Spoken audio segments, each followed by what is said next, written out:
هو خلاص كده الاهلي خلاص امله راح في البطوله. خلاص كده سلمنا نمر وكولر، وحكايه تصريحاته ان اللعيبه ما بتنفذش التعليمات دي. قبل اي حاجه اعمل اشتراك في القناه واعمل لايك للفيديو. كولر امبارح بيقول ان اللعيبه ما بتنفذش التعليمات، وان هي طلعت لقدام وتجري لقدام ومبقتش ترجع ترد لورا. دي مش اول مره يقولها، برضو قال في ماتش في الدوري نفس الكلام. طيب انت دورك ايه كمدرب لما اللعيبه ما بتنفذش تعليماتك؟ يعني فين العقاب؟ يعني ما بتعاقبهمش ليه؟ ما بتخصمش منهم ليه؟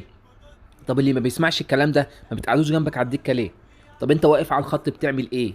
طب لو ما بتعرفش تتكلم مع اللعيبه تواصل، واقف سامي قمصان، واقف المترجم وقول له قول لهم كذا كذا كذا كذا. طب قول لي سامي حفيظ قوم زعق اي حاجه. لكن مش معقول المدرب يقول اصل اللعيبه مش بتنفذ تعليمات. امال انت مسيطر على اللعيبه ازاي؟ ده عكس تصريحك اصلا من كام برضو ماتش، قلت اللعيبه بدات تفهم فكري وتفهم دماغي وبقت احسن. فما ينفعش، ما ينفعش ماتش نهائي، نهائي منتظر يوصلك كاس عالم للانديه اللعيبه ما تنفذش فيه تعليماتك. ما ينفعش. ازاي؟ كان شيء مستفز جدا. وكان ليه حق مدرب الوداد ان هو يقول الاهلي اكتفى بالهدفين، لان ده اللي احنا شفناه قدامنا. فالراجل بيسحبنا نجيب نفسي. طيب هل كده خلاص امل الاهلي انتهى في البطوله؟ انا من اصحاب يعني النظره التشاؤميه. انا شايف امل الاهلي انتهى في البطوله. انا دي نظرتي، مش لعدم ثقتي في الاهلي، لا. الاهلي بفضل الله بفضل الله معودنا ان هو دايما بيروح يجيب بطوله من بره، وبيعمل الصعب والبلاس 90 وماشي. ده حصل كتير، كتير قوي. بس لو مع اي فريق تاني اقول لك ماشي. انما انا نظرتي التشاؤميه دي لان احنا هنلاعب الوداد. الوداد بمنتهى الامانه هم اخدوا بطولات قليله جدا، ثلاثه، والاهلي اكتر بكتير. الا انهم بيتفردوا ويتنوا عليك بان هم خدوا بطولتين منك. هنقعد بقى نخش في الجدال بتاع في بطوله منهم الحكم بكاري جسامه كان مشارك في الموضوع، وماتش الذهاب كان لنا كذا، يعني في ظلم تحكيمي.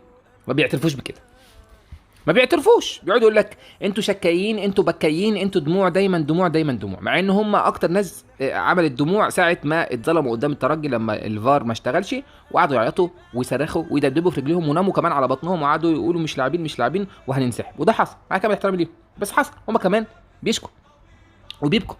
بس كمان هم مشاركاتهم قليله، نهائياتهم اللي لعبوها احنا 16 نهائي، هم مش عارف خمس نهائيات ولا كام نهائي يعني ايا كان. فكمان هو ما تعرضش للظلم كتير فشكوته قليله. انما الاهلي كمان تعرض للظلم كتير فشكوته باينه.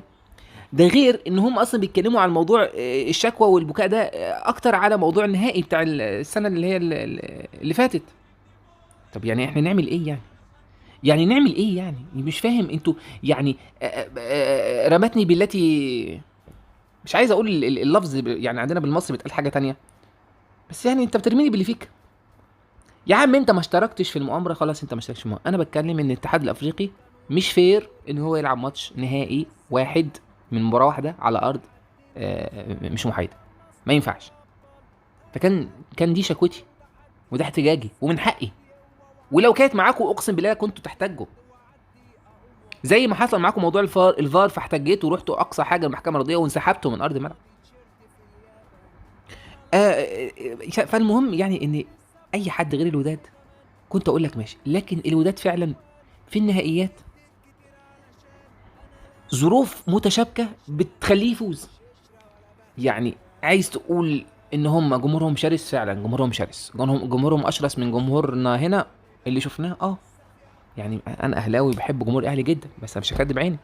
انا اللي شفته ان جمهورهم اشرس من جمهورنا. احنا جمهورنا الشوط التاني امبارح كله ساكت، ساكت. صوتهم هم اللي مسموع. 1000 واحد من الولاد صوتهم مسموع في استاد القاهره. عيب. وهم عارفين كده وبيقولوا كده وبيتريقوا علينا في كده.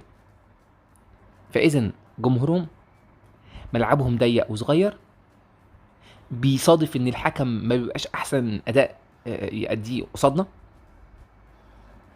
آه، بيبقى معاك حظ وحش في اليوم ده، بتبقى بدلك. فمجموعة امور متشابكة كده مع بعضها بتخلي ان الماتش لا صعب. الاهلي قادر ان هو بفضل الله ممكن يكسب، بفضل الله ممكن. طب هو الاهلي كسب قبل كده هناك؟ الاهلي كسب قبل كده هناك، بس كان في دوري مجموعات وكان في قبل نهائي. مره كان من غير جمهور ومره كان بجمهور، يعني مره بجمهور وكسبناهم بجول لرامي ربيعه بضربه راس. هو الفريق نفسه فريق خيالي اسطوري؟ لا، فريق مش خيالي ولا اسطوري. ينفع يتغلب؟ ينفع يتغلب كوره، يتغلب كوره. الاجواء المصاحبه هي دي السبب، هي دي الصعوبه. احنا عملناها في رادس، قدام الصفاقسي، قدام النجم، قدام الترجي عملناها. الجزائر ممكن نكسب، المغرب كسبنا الرجاء نفسه، نكسب الرجاء. لكن الوداد في بدلك وده موجود في الكوره. هما بيتنططوا بدي، يعني هما خلي بالك تاريخيا احنا كسبينهم اكتر. يعني احنا كسبينهم 5 مرات، هما كسبنا تقريبا 4 مرات او 3 مرات بس. لكن حظنا ان هما في النهائي كسبونا مرتين وخدوا مننا بطوله. انا اتمنى ان الاهلي ياخد البطوله، لان ده الطبيعي بفضل الله. يعني بفضل الله، لو كوره بس الطبيعي ان الاهلي ياخد البطوله. والطبيعي ان الاهلي ما شاء الله في افريقيا بفضل الله، الاهلي رقم 1 في افريقيا. واي عاقل يقول كده، اي منصف يقول كده. لكن هم للاسف بعض منهم وكتير منهم مش منصفين، لان هو متحيز لفريقه، فشايف فريقه ابو 3 بطولات بس، ان ده يعني غزاة افريقيا. هم غزاة افريقيا قولا وفعلا ب3 بطولات بس. وشايف الاهلي ابو 10 بطولات، ده اصل انتوا الكولسه والمجامله واخدينها بالكولسه والمجامله، مش منصفين. الحقيقه كل الاحترام للشعب المغربي وكل المحبه والتقدير للشعب المغربي، وانا مش بتكلم على الشعب المغربي، انا بتكلم على جمهور الوداد، وبتكلم على بعض كمان من جمهور الوداد. لكن مش ممكن بياخدوا الحاجه بيعمموا الكلام، ياخدوا موقف ويعمموا الحكم، ومش مفيش انصاف. يعني انا مش بشوف اي فريق في افريقيا بينظر للاهلي النظره دي الا نظره حسد. انا مش عارف اجيبك، مش عارف احصلك، طب اعمل ايه؟ اطلع عليك انك انت بقى بكولاسه ومجامله وشكاء وبكاء ومش عارف ايه، زي ناس عندنا هنا في مصر بيعملوا كده برضه.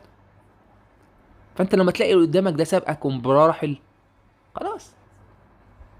فاحنا كولاسه ومجامله وشكايه وبكايه، لا مش احنا 10 افريقيا بفضل الله، بفضل الله 10 افريقيا. لما تكبر وتتكلم ويبقى لك يعني رصيد في كاس عالم للانديه وده انت حتى الرجاء احسن منك. الرجاء واخد فضيه، انت ما خدتش اي يعني ميداليه خالص، اتلعبت المره اللي فاتت على ارضك وخرجت. فانت يعني انت فريق كويس، فريق كويس كوداد. انت فريق محترم، فريق محترم. جمهورك شديد وشرس وجمهور يحترم، جمهورك شديد وشرس ويحترم.